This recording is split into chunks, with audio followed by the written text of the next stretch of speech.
Bonjour Sonia. Bonjour. L'ancien Premier ministre Imran Khan, renversé le 10 avril par une motion de censure, est donc plus que jamais dans le collimateur de la justice pakistanaise. Il est visé par une enquête. Comment en est-on arrivé là?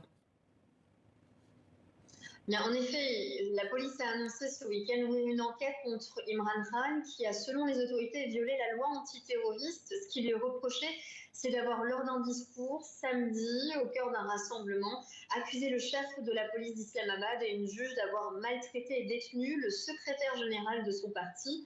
Vous devrez être prêts lorsque nous prendrons des mesures contre vous, a-t-il déclaré. Et cette menace est prise très au sérieux par la police. Par ailleurs, tous les discours d'Imran Khan ne peuvent plus être retransmis en direct. C'est une décision qui a été prise dès hier par l'autorité de l'audiovisuel au Pakistan. Mais alors, comment réagissent les partisans de l'ancien chef de gouvernement? Ils réagissent avec violence. Ils étaient des centaines d'ailleurs hier à se rassembler jusqu'au petit matin près de la résidence de l'ancien Premier ministre.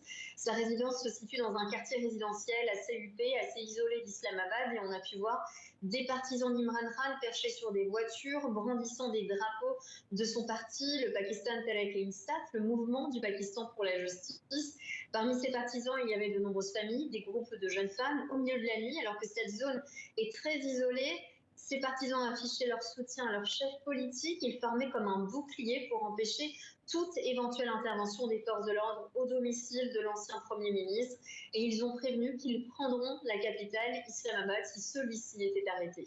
Est-ce qu'une arrestation d'Imran Khan est envisageable? Alors, on a appris il y a quelques minutes qu'il ne sera pas arrêté dans les 3 prochains jours. Il y a en quelque sorte 72 heures qui lui ont été données, mais en effet, tout le monde se demande si les autorités oseront arrêter Imran Khan. Ce qui lui est reproché, ces menaces proférées à l'encontre de la police et de la justice sont illégales au regard de la loi, mais il est peu probable qu'elles soient considérées comme assez sérieuses pour qu'il puisse être condamné.